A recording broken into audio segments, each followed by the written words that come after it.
Hello everybody, and welcome back to another geometry lesson. Today we are taking a look at sections 9.4 and 9.5. This section is going to be extremely important for Algebra 2, so I want to make sure that we're doing it right.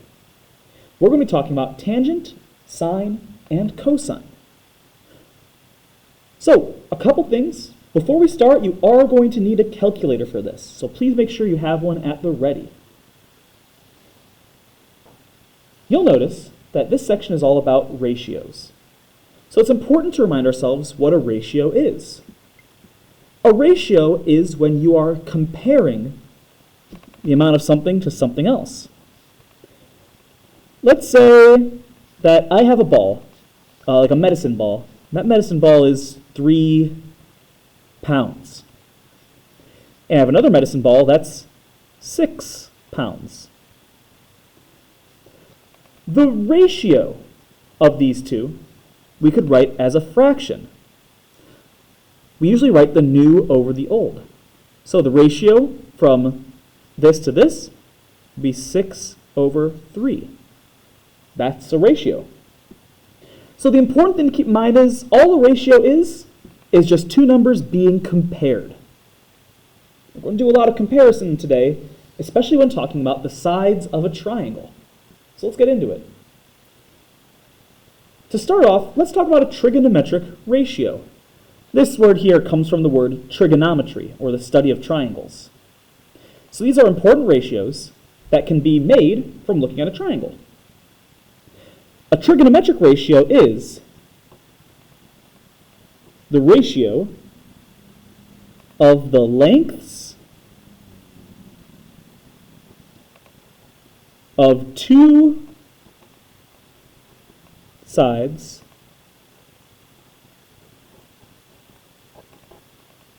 of a right triangle. So we're going to be comparing the different sides and making some fractions with them. However, we're not going to be doing this willy-nilly. In fact, there are three very specific ways that we are going to be doing this. These three special ratios are called the tangent ratio, the sine ratio, and the cosine ratio. But you'll usually hear me just call it tangent, sine, and cosine for short. When we talk about the tangent ratio, it's a very specific ratio. If I wanted to find the tangent of an acute angle A, notice that it has to be an acute angle. You can't really find the ratio very easily if it's not an acute angle. So tangent of an acute angle A equals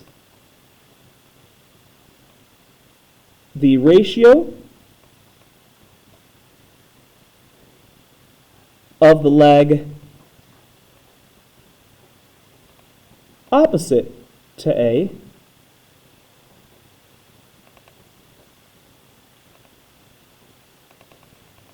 and the leg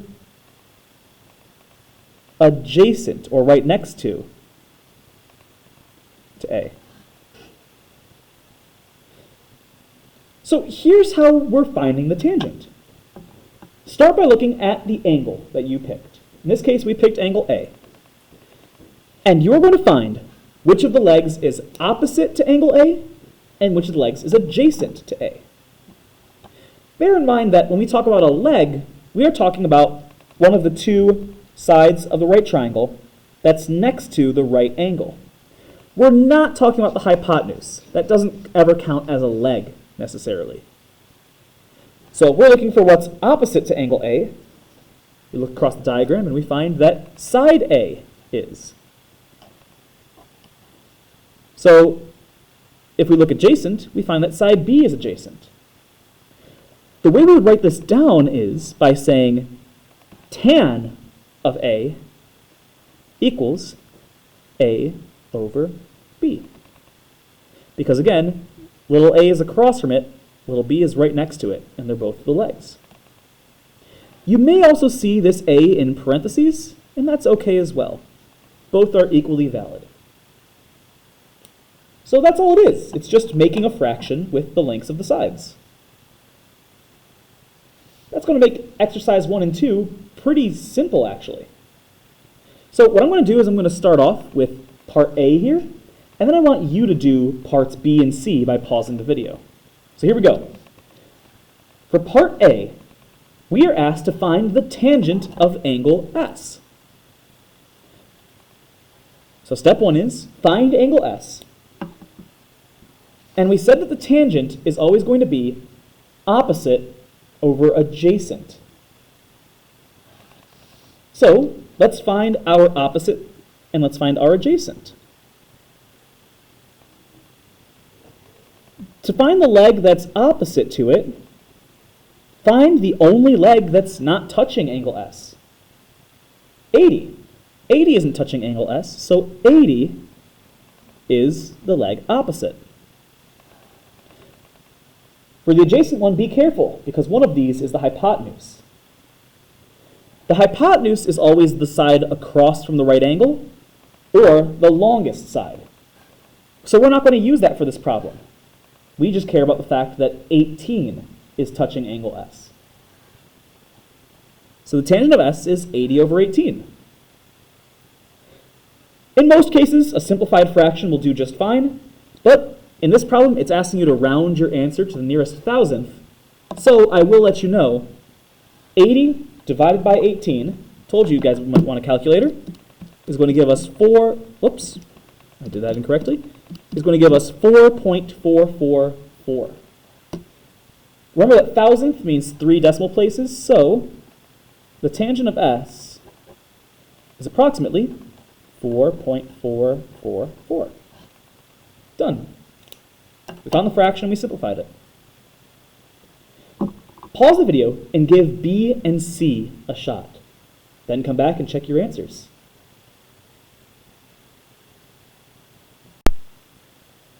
And there we have it.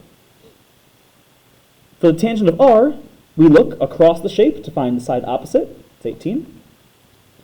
And we find the leg next to it, which is 80, not 82. 18 over 80 is 0.225.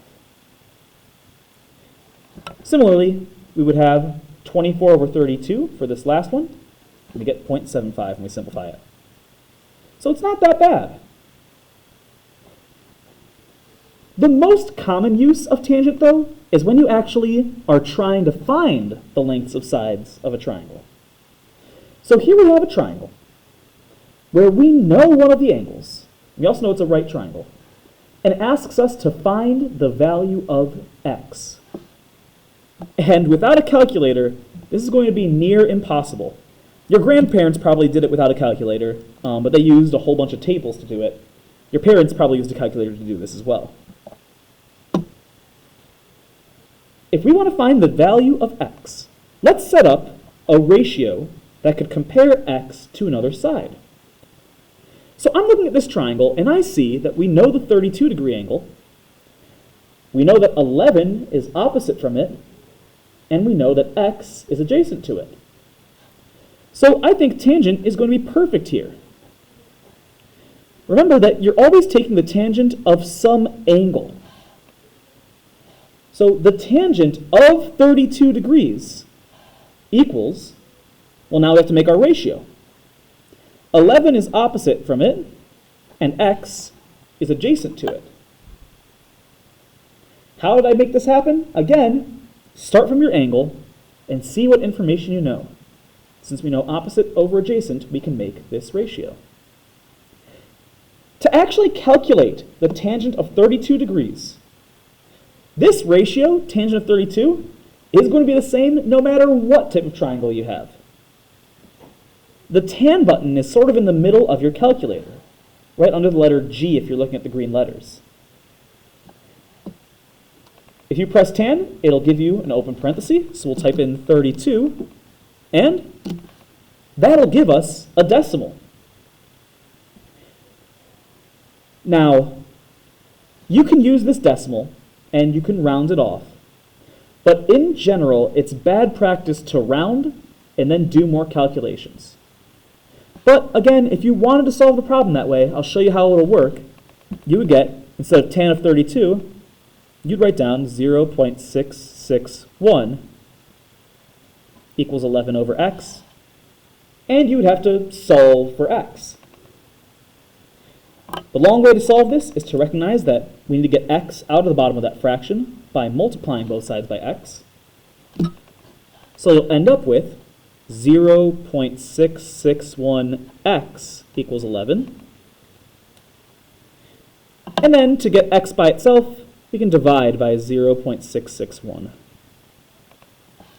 And 11 divided by 0.661 is 16.641. It asks us to round to the nearest tenth, though, so I'm going to just say x is approximately 16.6, and that's sufficient. But I do want to show you a trick that makes these a lot easier. I've been trying to show you guys a lot more tricks lately. So here's one that can make dealing with equations like this a lot easier. Let's say, for instance, I had the following problem. 16 equals 64 over x. Do you know the shortcut for solving this? Well, the long cut is to multiply both sides by x, so you get 16x equals 64, then divide both sides by 16, and you'll get x equals 4. The shortcut I wanted to teach you is, if you have one term equaling a fraction, you are allowed to swap the positions of that term or that side of the equation with x, and it'll give you the same answer. What we would end up with is x equals 64 over 16, which is just 4, like we said it would be. Well, believe it or not, we can do the same thing even if we're swapping it with something complicated. Instead of multiplying both sides by x and solving afterwards, we can just swap the tangent of 32 with x. Just swap their positions and you'll be left with x equals 11 over the tangent of 32 degrees. If I type that in my calculator, it'll give me a more precise answer, and it'll avoid having to do all the rounding. Now, it just so happens that our actual answer is going to be extremely close this time, so it doesn't matter that much. If we take a look, yeah, even the first 3 decimal points are all the same. But there are going to be some problems where it matters. So my recommendation is this. You can use whichever method you want, but if you want the most exact answer possible, solve for x first, and then plug it all into your calculator, either as a division problem like this, or even exactly as the fraction we wrote down. Both will give you the exact same answer. Try out B on your own. See if you can find how to use tangent to solve for x. Pause the video and give it a shot.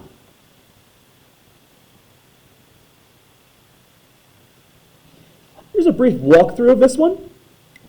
We only know one angle here, the 56-degree angle.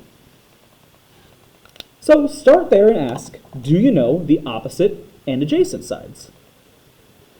Well, the side opposite to it is x, and the side adjacent to it is 13, so yeah, we can say the tangent of 56 degrees equals x over 13. This one is much easier to solve and get an exact answer for, because if we want to get x by itself, we just multiply both sides by 13. X is going to equal whatever 13 times the tangent of 56 is. And if we look at this problem, I'll type it in here, 13 tangent of 56 is approximately, I think I've made an error here. And in fact, you may have noticed my previous answer probably didn't work out either. Oh no. This is actually an even more important thing to show you. I'm not happy I made the error, but it's important to talk about.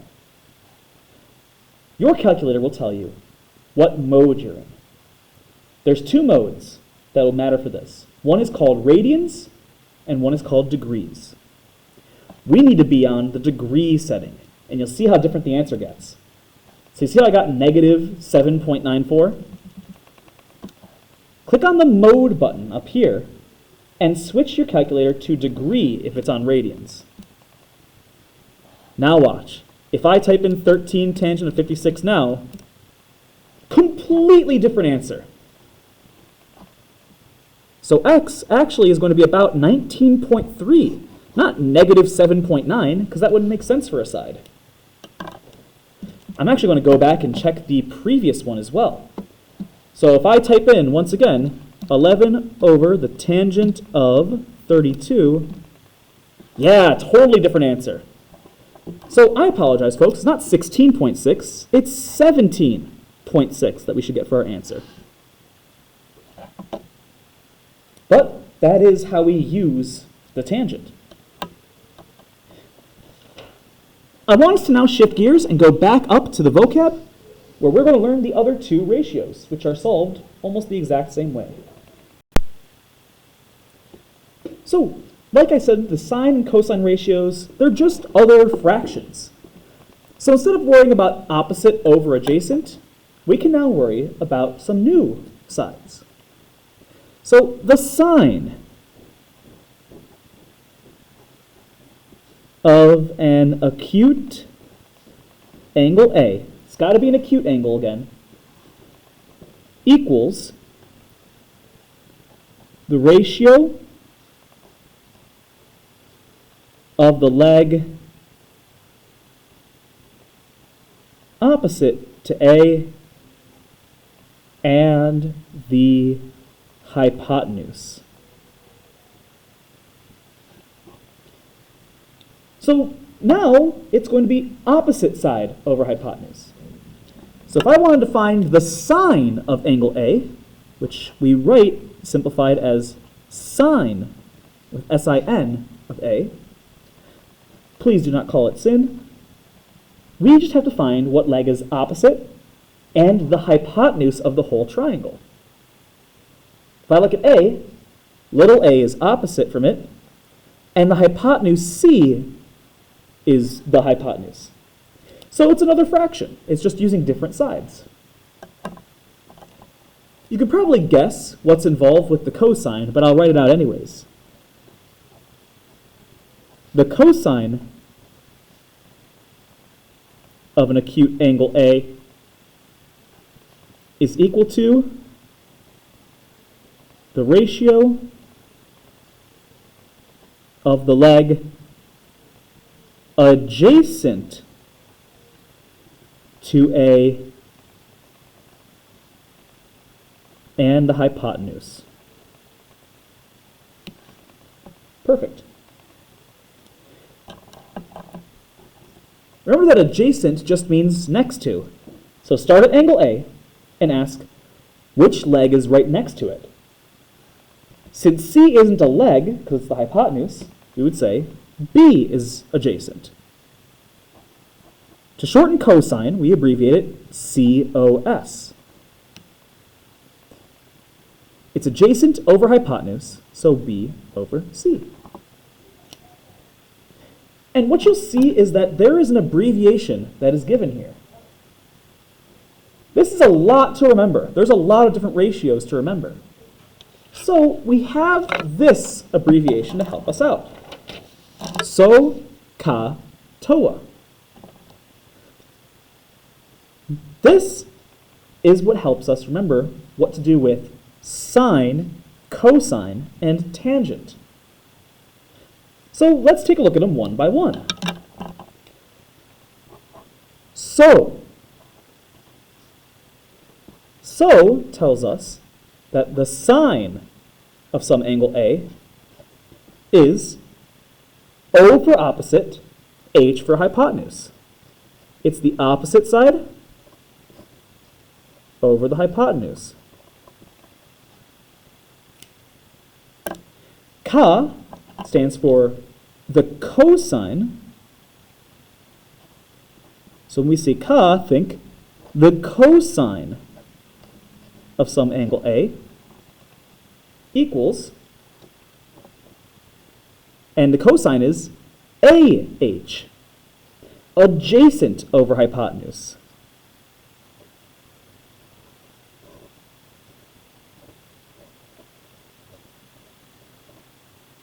Adjacent over hypotenuse.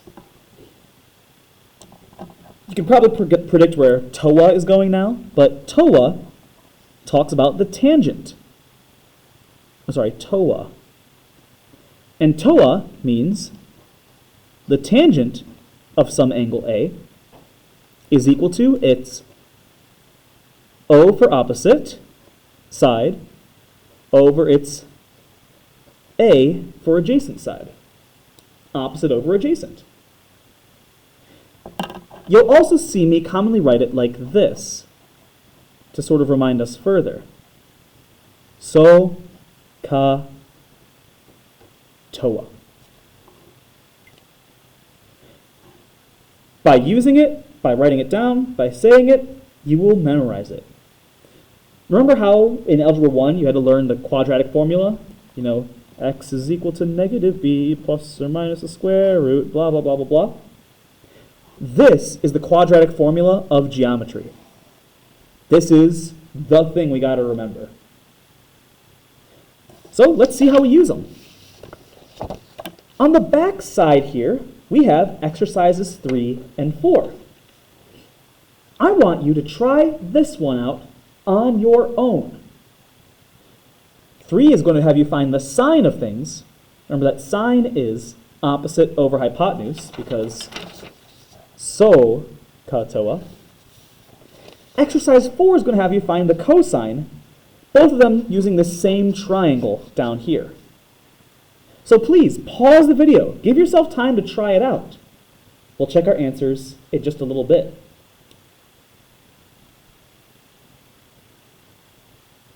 All right. Let's do this together, folks. So, the sine of angle R, if I look at angle R, I'll mark it in orange. Sine is opposite over hypotenuse. So, opposite is 16, and the hypotenuse is 65, because it's across from the right angle. Since that's to round to the nearest thousandth, I'll do 16 divided by 65, and I get 0.246. Now, if I was to take the sine of S, for instance, things get a little bit trickier, a little different at least. To find the sine of angle S, I look across the shape, and it's going to be 63, but the hypotenuse is staying the same hypotenuse. It's still 65. So 63 over 65 will give us 0.969. There's nothing particularly interesting about that, just those are the answers. Let's take a look at the cosine parts to see if it gets any more interesting. So once again, we're finding the ratio from angle R and from angle S. So the cosine from angle R is, well, remember, SOHCAHTOA CAH. That's the ka part. So we're looking for the adjacent side and the hypotenuse. So what's adjacent or right next to R? 63 is. So it would be 63 over, and our hypotenuse is 65. I'll let you know that 63 over 65 is about 0.969. And some of you may have caught something there. But let's do the next one, see if we catch it even more. The cosine of x, or S, we look for what's adjacent to it, which is 16, and the hypotenuse, which is 65, which, I'll tell you without needing to calculate it, is about 0.246. Do you notice something interesting about these two? As it turns out, folks, yes, the sine of one of your acute angles equals the cosine of the other angle. It's like they flip-flop. And this is true on any triangle. The sine of one angle is the same as the cosine of the other angle. So when you are asked a problem like exercise 5, there's no one way to find these answers, because the sine of one angle is the cosine of a different one. In exercise 5, we're being asked to find the values of x and y using any trigonometric ratios. And it really is dealer's choice. There's only one thing to keep in mind, and that's the general process. The process is start with your angle, then figure out what information you have, and thus what ratio you can use. I only have one piece of information here, that this is 14. So we ask what side that is. Well, that's the hypotenuse. So what ratios use the hypotenuse? Sine and cosine both have an h, so katoa. So I could use sine or cosine in this situation. Sine, as a reminder, is opposite over hypotenuse. Since the opposite is x, I would use sine to solve for x. We could say that the sine of 26 degrees equals opposite x over hypotenuse 14.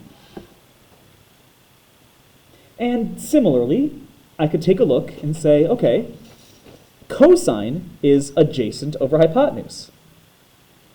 Well, in this problem, the adjacent side is y. So if I use the cosine, that involves this side and the 14. In other words, the cosine of 26 degrees equals y over 14.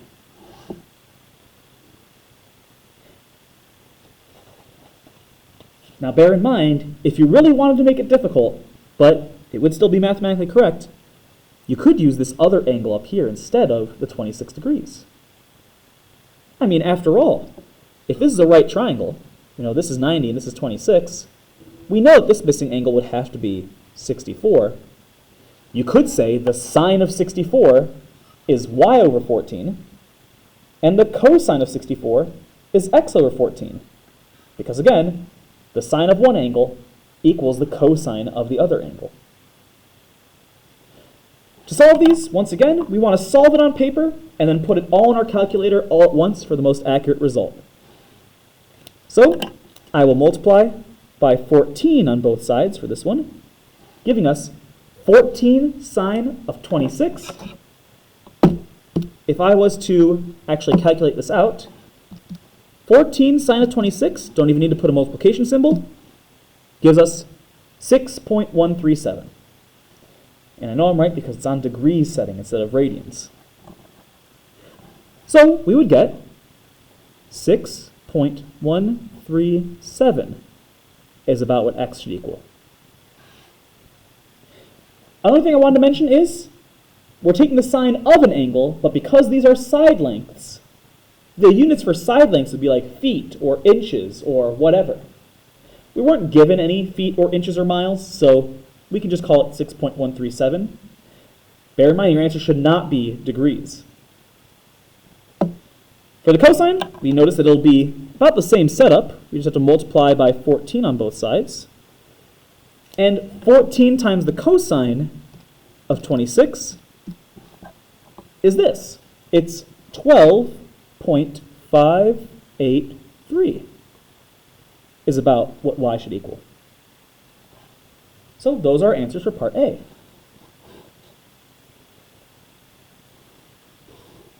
If you wanted to, you could even use the tangent to help you here. Once you find one of your measures, of course. If you found that this side was about 6.137, you could say, I don't care about the hypotenuse. I'll say the tangent of 26 is 6.137 over y.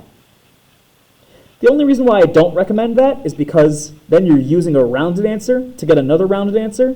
It makes it twice as inaccurate. So if you can, just use the number you're given. Try out part B on your own, and we'll check our answers in just a moment here.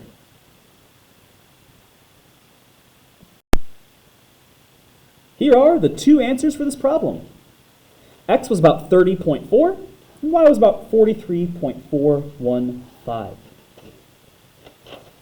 So hopefully you've gotten the hang of, at least a little bit, using these ratios to find unknowns. Because this word problem we're going to deal with is a bit of a doozy.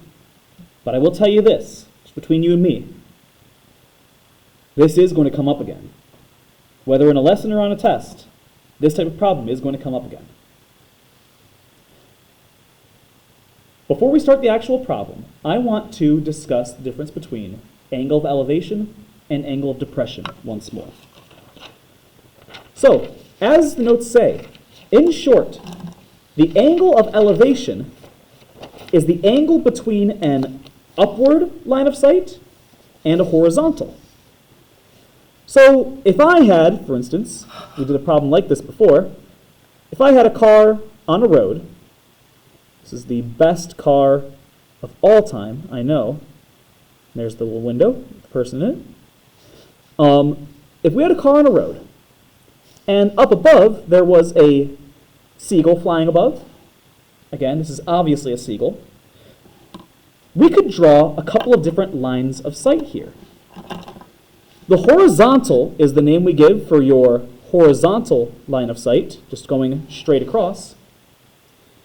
And the line of sight itself is going to be the line that goes from where you are to the object you're looking at. So in this case, we're looking up at the seagull.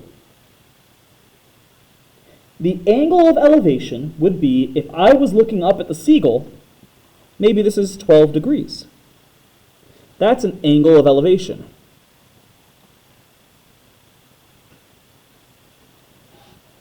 Now, an angle of depression is any time you're looking down. So imagine that I'm on a cliff face. It's a rocky cliff face, and it's very dangerous and stuff, but I'm kind of a rebel. Here I am on a cliff face, and I, down below, see that same seagull. The angle of depression is the angle from the horizontal. So it starts at the horizontal, once again, but this time, going down. This angle will be the angle of depression. So this would be maybe, I don't know, a 42-degree angle of depression. Cool? Cool. Mr. Strager is standing on the roof of a building. However, he wants to know how tall a nearby skyscraper is. The skyscraper is across the street, 100 feet from Mr. Strager.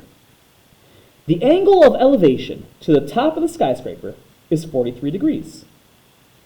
The angle of depression to the bottom of the skyscraper is 12 degrees. And here's what I want you to do. Split your workspace down the middle. I want one side to be what your attempt looks like. Attempt to draw the situation and find the height of the skyscraper. Whatever happens on this side doesn't matter too much. We can try it out, we can get it right, we can get it wrong, but the important thing is that we are trying it, we're practicing it.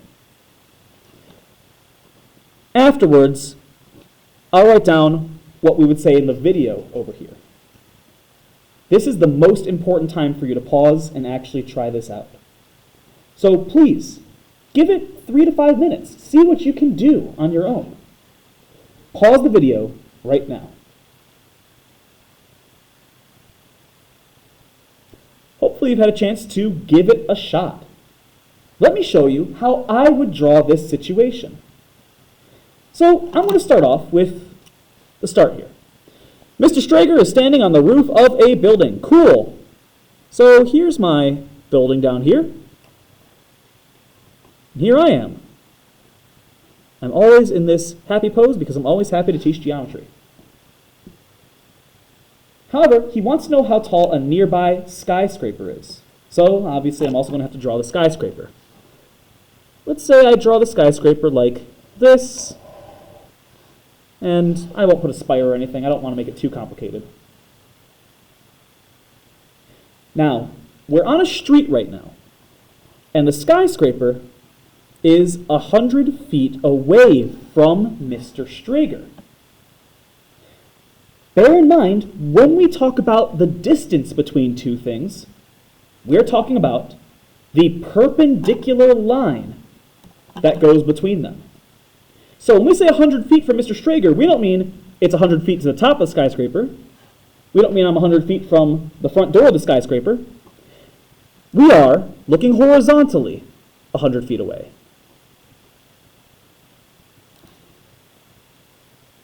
This is important because this distance acts as our horizontal for this problem. And like I said, we also know it's going to make a right angle here. That's going to make two of them.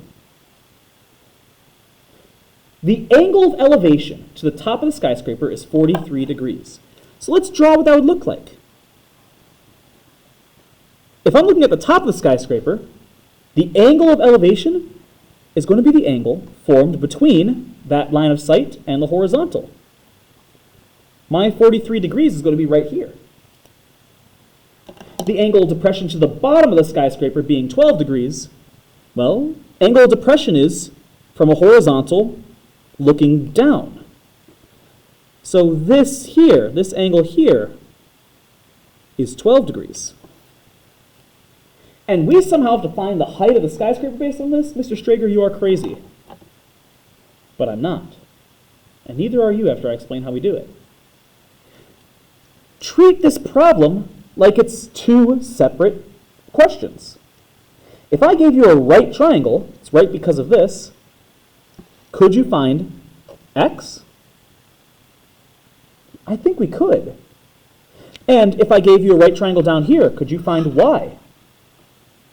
Yeah, I think we could as well. The height of the skyscraper is just x plus y. So that's what we're trying to find.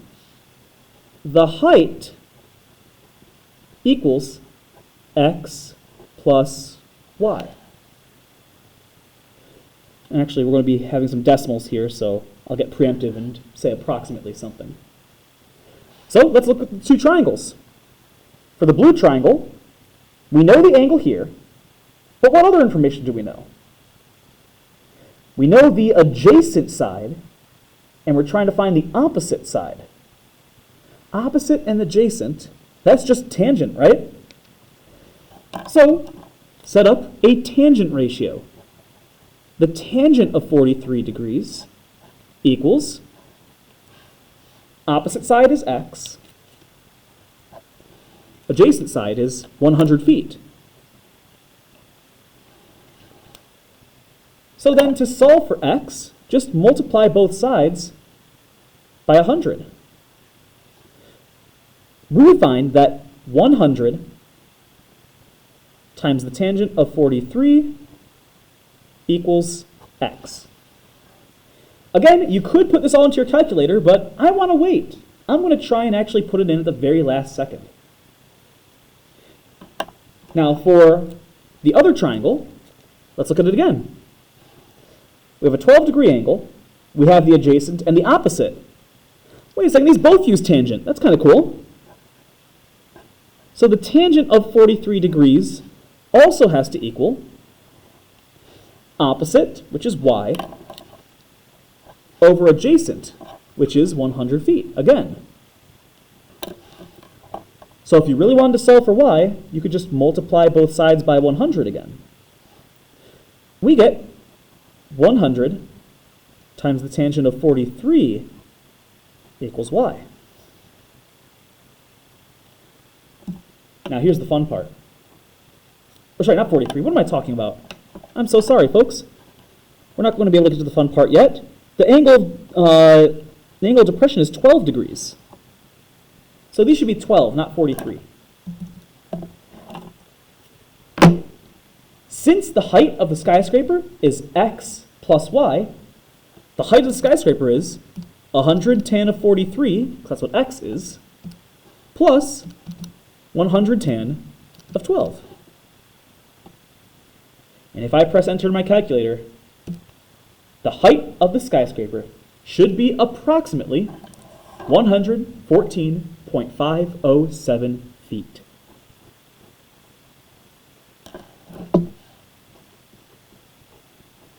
That is our final answer. Very nice, y'all. So, thank you all for watching. I hope we were able to learn something new today. And as always, have a great rest of your day.